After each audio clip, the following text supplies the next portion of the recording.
Alors, comment qualifie-t-on, ou bien comment appelle-t-on l'acte par lequel vous dites être sauvé, qui aurait eu lieu sur une croix? Est-ce un sacrifice humain ou bien un sacrifice de mouton? Oui. Moi, je parle au doué d'intelligence. Hein. Pour moi, c'est tellement simple. Parce que si Dieu a dit qu'il ne veut pas les sacrifices humains, les disciples de Jésus-Christ qui étaient avec Jésus-Christ qui ont témoigné, ils ont dit, c'est eux qui ont écrit l'évangile, hein? C'est eux qui ont dit que ils ont tué Jésus-Christ. C'est-à-dire, vous avez tué Jésus-Christ. C'est eux qui ont témoigné ça. Bon. Or, il est écrit que Dieu n'aime pas les sacrifices humains. Et ils disent encore, les témoins disent que Jésus-Christ est mort. Tu vois, pour quelqu'un qui est doué d'intelligence, il y a un problème. Ça veut dire qu'on n'a pas compris. Quand Dieu dit, il ne veut pas les sacrifices là, peut-être qu'on n'a pas compris quelque chose. Parce que Dieu ne peut pas dire qu'il ne veut pas les sacrifices et sacrifier son fils. Il y a quelque chose qui ne va pas là. Vous voyez un peu? Ça veut dire que Dieu n'aime pas les sacrifices qu'on offre aux idoles. Ah, tu dis quoi? Dieu n'aime pas? Voilà. Dieu n'aime pas les sacrifices, tous les sacrifices qu'on offre aux idoles. Ah, attends, fais une pause. Donc, Dieu n'aime pas les sacrifices humains qu'on offre aux idoles, c'est ça? Voilà, c'est ce que ça veut dire. Puisqu'il sacrifie. Maintenant, mais Dieu aime les sacrifices humains qu'on lui offre, c'est ça? Tous les sacrifices qu'on offre à Dieu, Dieu aime. Je ne parle pas de tous les sacrifices. Moi, on est dans un cadre spécifique. On parle ici des sacrifices humains. Tu dis, Dieu n'aime pas tous les sacrifices humains qu'on offre aux idoles. Ok. Est-ce à dire que Dieu aime les sacrifices humains qu'on lui offre à lui? À lui. Je peux dire oui. Non, il ne faut pas dire oui. Il faut bien parler, on va entendre. La Bible dit qu'il a offert son fils en sacrifice. Ça veut dire qu'il aime ça. Donc, Dieu aime qu'on lui offre à lui des sacrifices humains, mais il ne veut pas qu'on offre ça à Satan, c'est ça? Je répète. Et la Bible n'a pas dit, Dieu n'a pas dit dans la Bible d'offrir un sacrifice à lui, un sacrifice humain à lui. Tu vois? Il n'a pas dit ça.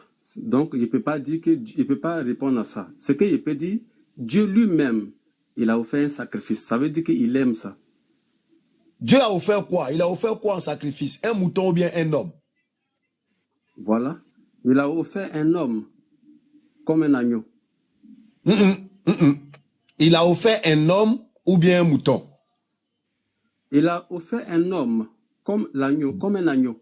Donc, il y a eu sacrifice humain pour Dieu, voilà. C'est ça? Voilà. Comme vous êtes doué d'intelligence, vous pouvez savoir simplement. Merci. Merci d'être passé. Que le Seigneur vous récompense. Merci. Merci à bon entendeur, salut. Merci d'avoir compris. J'espère que vous avez enregistré. Subhanallah.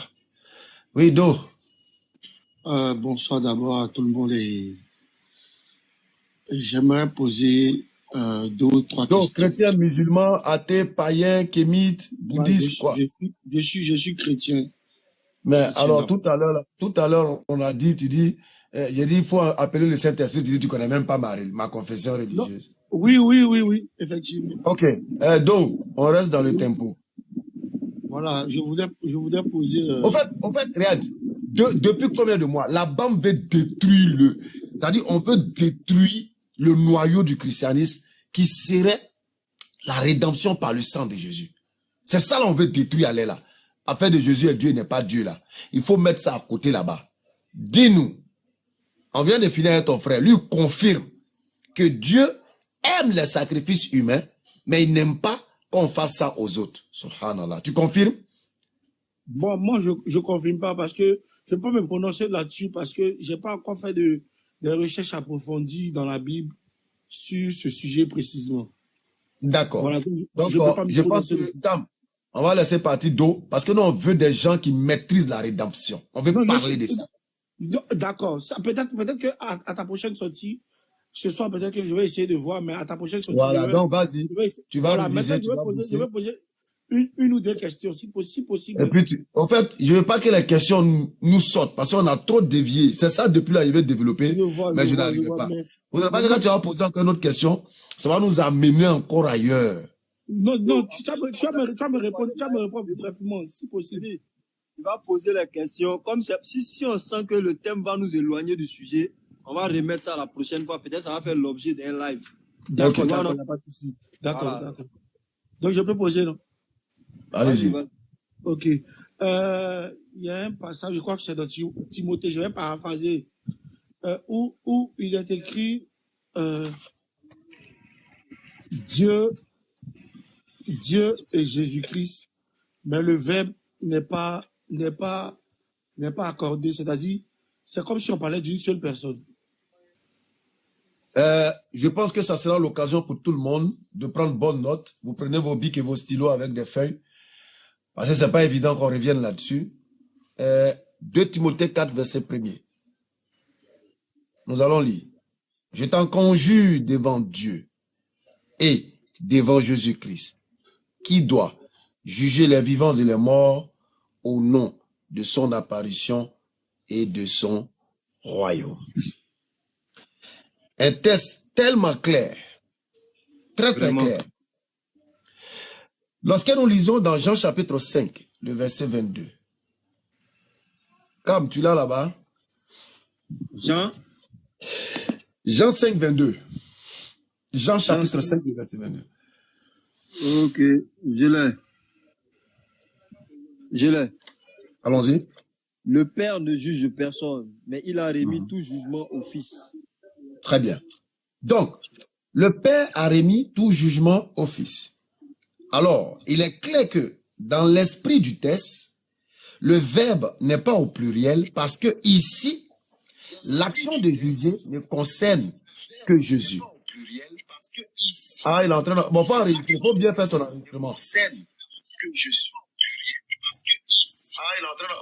Il y a un recul de voix, ton enregistrement n'est pas bien fait. Attends. Do. C'est pas chez moi ici, c'est pas moi en tout cas. Non, attends. Oui, c'est pas moi. Il faut Oh là verrouiller là. et puis déverrouiller. Il faut verrouiller. Nous tous, verrouillons nos téléphones et déverrouillons. Hey. Attends, ou bien c'est Jean.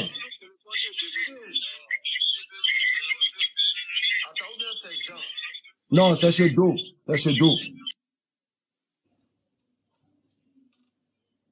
C'est chez Do. C'est bon? Il y a toujours un retour. Ce que tu vas faire, tu descends, et puis pour descendre, tu vas ramener ton invitation. Ok, d'accord. Alors, nous allons parler de 2 Timothée 4, verset 1er. Les enregistreurs d'écran, là, appelez-moi DGM. DGM, je l'aime bien parce que il enregistre souvent les écrans et puis il fait une bonne promotion, une bonne publicité de la BAM et particulièrement de ma personne aussi, ça me fait plaisir. Donc DGM, tu es rapidement invité pour un enregistrement parce qu'on va prendre quelque chose de nouveau que peut-être que tu n'as pas encore eu l'explication et tout ça. Donc, il faut venir enregistrer rapidement, tu vas aussi faire la propagande sur ta page, ça ne sera pas mauvais. Do.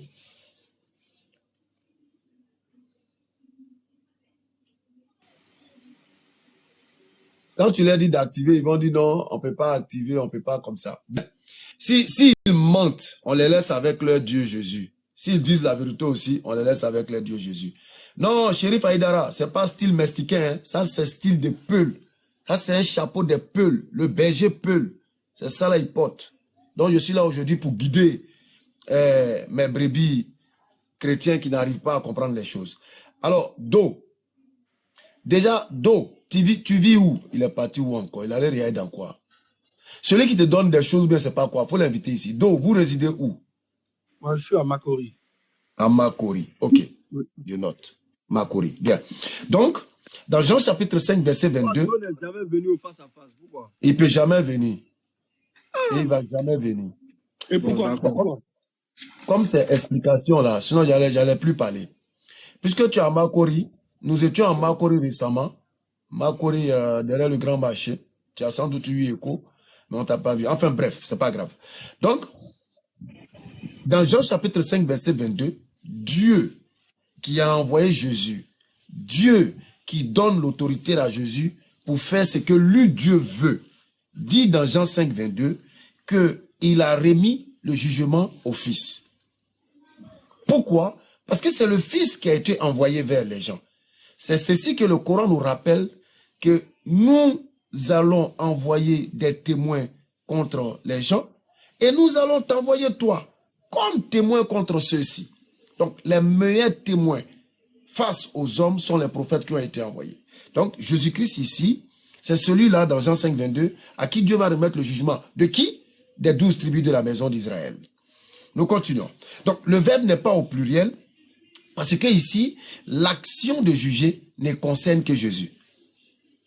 À qui Dieu a donné cette tâche. Pourquoi? Parce que c'est lui. Pourquoi? Parce que c'est lui qui a été envoyé vers son peuple. Donc Dieu lui donne la tâche de juger. C'est lui qui a été envoyé vers son peuple. Quand nous prenons Jean chapitre 15, le verset 22. Cam, tu peux lire ça pour nous?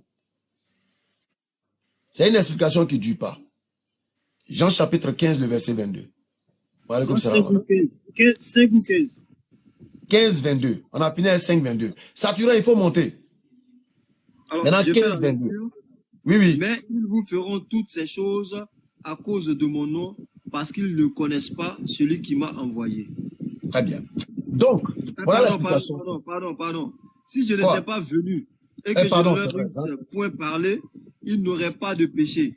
Mais maintenant, ils n'ont aucune excuse de leur péché. Ok. Jean 15, 22. Alors, nous allons prendre cet exemple. Je t'en conjure devant béni et d'eau qui vit à Makori. Est-ce que tu m'as écouté? Oui. Je t'en conjure devant béni et d'eau qui vit à Makori.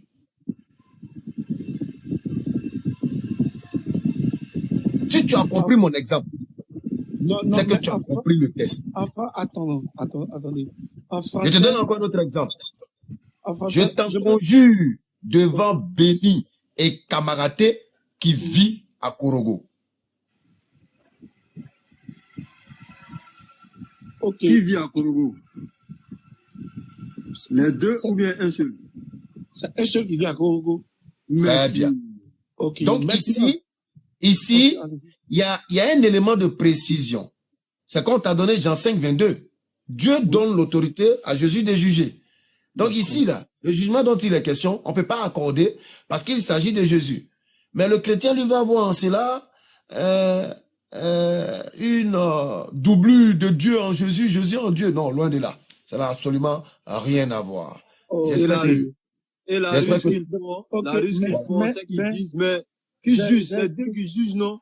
Donc, non, c'est Dieu qui juge. Mais Dieu juge et il donne le jugement à qui il veut. Et là, il donne ça au prophète. Et c'est là que tu as envoyé le Jean 5, 22. D'accord, mais la phrase que tu viens de donner tout à l'heure en disant Do et Kamagaté qui vit, la phrase n'est pas correcte. Pourquoi? Parce que même si c'est un dicté, ça peut pas exister. On a qu'à aller sur la base de la linguistique, on a qu'à aller sur la base des règles grammaticales. Oui. Pas exister. Oui. Je t'écoute démonter ça grammaticalement. Effectivement, logiquement et grammaticalement. Allons-y. Le et est un connecteur logique d'addition. D'accord? Oui. Donc, si toutefois, c'est grave, je dis... C'est ça où tu rentres même. Faut laisser, allons-y. Bien sûr. Allons-y. Si toutefois je dis Dominique et X, et pas ils doivent se rendre quelque part. Dominique et non, attention. Vont. Venez, laisse-le. Vas-y. Vont quelque part. Pourquoi est-ce que le verbe est accordé? Parce qu'on parle de deux personnes. On dit Dieu et Jésus, c'est-à-dire qu'un plus une autre personne. Et le verbe, logiquement, et en français, si le verbe n'est pas accordé, c'est que les deux personnes, les deux noms, c'est la même personne. On parle de la même personne. Selon toi, allons-y. Pas selon moi, selon les règles françaises. Ok, allons-y. Voilà. On parle de la même personne. Et même, il a parlé de jugement. Il donne son jugement à qui il veut. D'accord. Mais et son royaume? Son royaume aussi, il donne à qui il veut. Allons-y. C'est ça? Si tu finis, tu diras. Hein? Et son royaume? Parce que moi c'est vrai que je n'ai pas fait de longues études, mais je sais que le « et » là, le « et » est un connecteur logique d'addition. Qui parle d'addition parle de plusieurs. Qui parle de plusieurs, il y a toujours, le verbe va toujours s'accorder. Logiquement, en français. C'est ce qui est. Comme Cam dit, va parler. Après Cam, on va... Ok, on a compris. Tu es en train de répéter. On a compris. Voilà. De son royaume aussi. Hein. On a compris. Il n'y a rien de compliqué dans ce test-là. Absolument rien, Bismillah. Cam, Bismillah.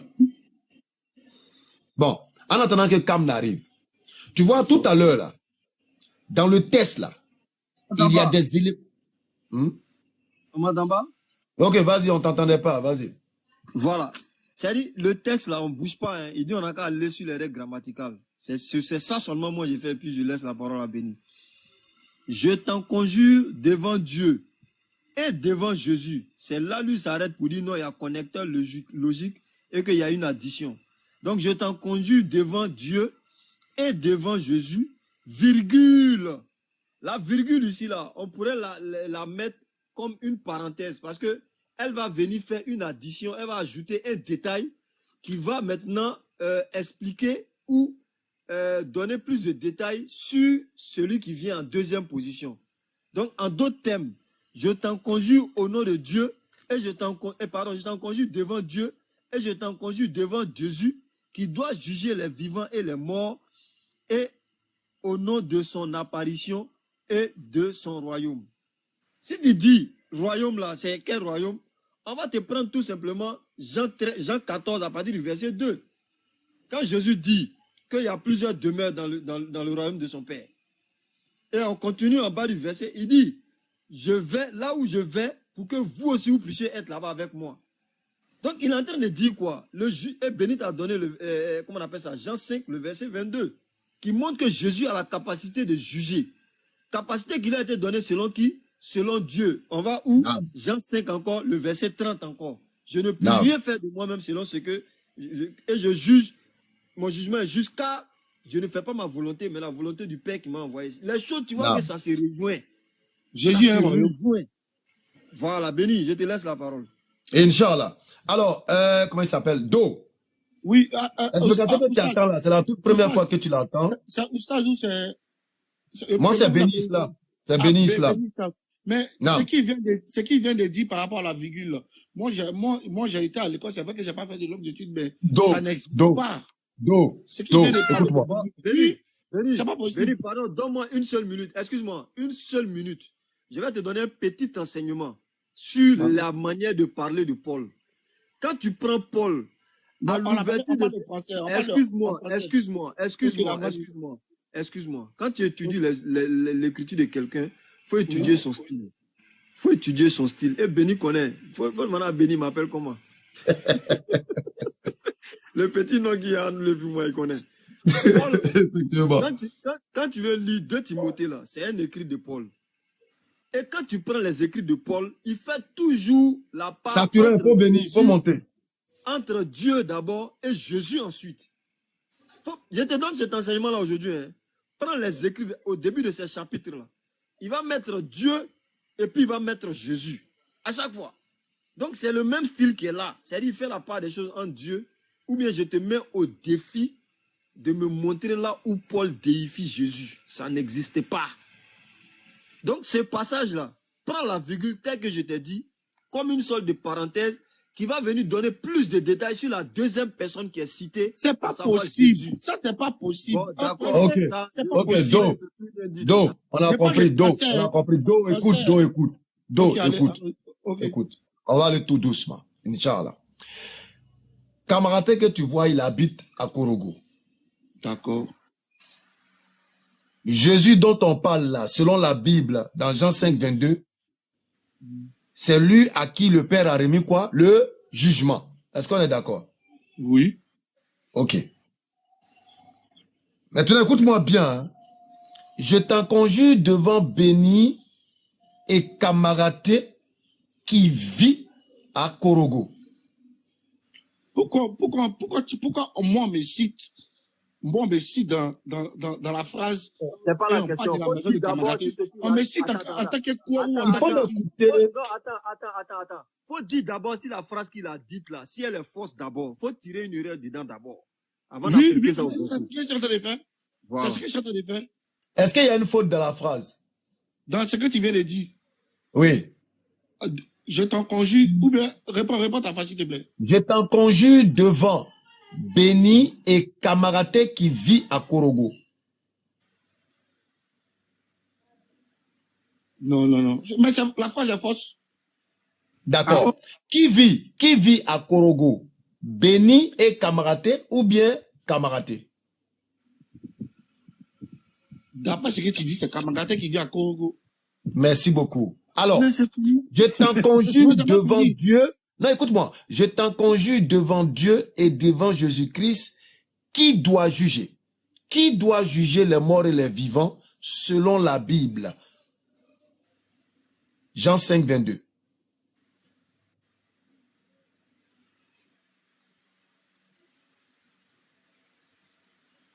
Qui doit juger les morts selon la Bible? Jean 5, 22.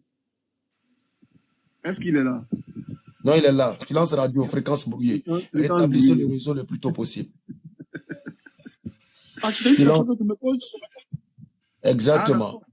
Exactement. Moi, je pensais qu'il allait te lire un verset. Qui doit chercher Qui doit juger le monde selon la Bible? Jean 5, 22. C'est Dieu qui doit juger le monde. Qui doit juger le monde selon la Bible? Jean 5, 22. Est-ce que tu peux être un peu plus explicite dans ta question? Fréquence brouillée. Jean 5, le verset 22. Jean 5, le verset 30. Vas-y. Lecture. Lecture, Cam. Ok. Jean 5, le verset. Je ne sais pas s'il a une Bible là. Depuis là, il lit. Je sais pas comment Il a une Bible, Cam. Il a trop bien compris. Il fait tout simplement Jean 5, exprès. le verset 22. Non. Le Père ne juge personne, Non. mais il a remis tout jugement au Fils. S'il te plaît, Jean Cam. 5, le verset 30. Do. Venez, je continue. Do. Ça va de pair selon moi. Qui? Jean 5, Qui? le verset 30. Vas-y. Je ne puis rien faire de moi-même. Selon ce que j'entends, je juge. Et mon jugement est juste. Car je ne fais pas ma volonté, mais la volonté du Père qui m'a envoyé. Jean 5, le verset 22. Maintenant, Alors, D'accord. Selon la Bible, Jean 5, 22, qui doit juger le monde? Jésus. Qui doit juger les vivants et les morts? Jésus-Christ. Alors, pourquoi veux-tu que le verbe soit au pluriel alors qu'il y a une autorisation spécifique qui a été donnée à un individu, comme dans Béni et Kamaraté qui vit à Korogo? Ok, d'accord. Béni et Kamaraté. Au fait, dans le test, Pourquoi Béni est cité? S'il te plaît, je vais t'expliquer maintenant la deuxième partie. Dans le test, il y a une précision. Si nous n'avions pas Jean 5, 22, si nous n'avions pas Matthieu 25, à partir du verset 32, ta question elle aurait été pertinente.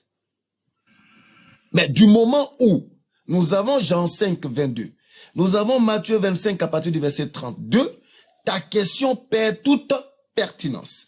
Pourquoi donc le nom de Dieu est cité? Parce que c'est celui-là qui octroie cette autorité de jugement à Jésus-Christ. Jean 5, 22. On dit Dieu même ne juge personne. Mais attendez. Donc, si je comprends bien, si il doit savoir où Kamaraté habite, je vais dire, je t'en conjure devant Béni et Kamaraté qui vit à Korogo. Maintenant, toi, ton nom vient chercher quoi dedans? Béni et c'est ce que je dis là. Ça dit, non, je viens, écoute-moi. Il y a une situation qui est là. Et je veux, en quelque sorte, te démontrer quelque chose. C'est-à-dire, je dis par exemple, je t'en conjure devant Béni et Kamaraté qui vit à Korogo que face à la BAM, aucun pasteur ne peut démontrer que Satan était un ange déchu. Il y a un élément de précision qui concerne qui? Kamaraté et non Béni. Quel est cet élément? C'est Korogo.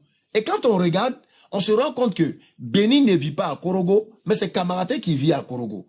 Donc l'élément de Korogo ne concerne que Béni. Alors quand on regarde dans le chapitre de 2 Timothée 4, premier, il y a un élément qui concerne le jugement des vivants et des morts, qui a été donné à un sujet entre les deux, qui est Jésus-Christ, dans Jean 5, 22. D'où le verbe ne peut être mis au pluriel, parce qu'il s'agit de Jésus qui doit juger les vivants et les morts selon la volonté de Dieu.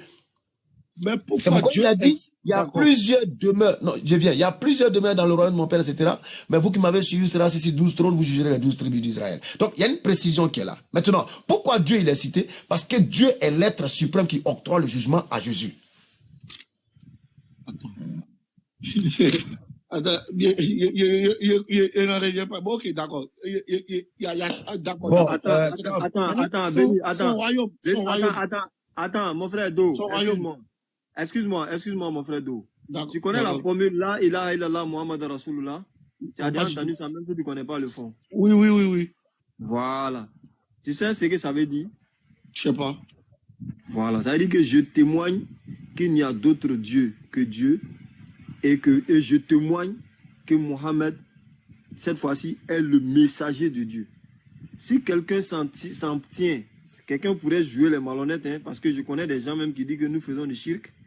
Il y a un gars qui a dit ça. Effectivement, des ignorants patentés et chroniqués. Voilà, que nous faisons du shirk en associant Mohammed à Dieu dans sa seigneurie ou dans son unicité. Et nous faisons de l'associationnisme. C'est la même compréhension que tu as actuellement avec le verset de 2 Timothée 4, le verset 1. Parce que tu as entendu les deux noms et automatiquement tu as fait le shirk. Alors que l'objectif du verset et de son auteur, c'est de montrer deux personnes distinctes. Mais ce qu'il veut montrer, c'est d'associer le nom de Jésus à celui de Dieu pour montrer que Jésus, là, il est légitime. Il est celui qui est dépositaire du pouvoir que Dieu lui a donné. Voilà l'objectif de Paul. Hein. Et comme je te dis, après ce live-là, prends les écrits de Paul, surtout au début de ses écrits. Tu vas voir, au début des chapitres, là, il associe Jésus à Dieu, mais jamais ça se présente sous la forme de 2 Timothée. Paul n'a jamais cru que Jésus, là, il était Dieu. Pour que tu puisses trouver dans 2 Timothée 4, le verset 1, une divinité supposée que Paul attribue à Dieu, à Jésus, au point où de faire de Jésus et de Dieu une seule et même personne. C'est pas Paul ça, mon frère. Désolé. Merci beaucoup, Cam. Alors, Do, tes pasteurs t'ont mal enseigné. J'ai déjà entendu. Ça, c'est pas une question de spiritualité. C'est du français, en fait. S'il te plaît. Bon, d'accord. Cam, je pense que l'essentiel est dit. De toute façon, le live est déjà... Si c'est français, la virgule... C'est bon, Cam, c'est bon. Il n'y a pas plus sourd que celui qui refuse d'entendre.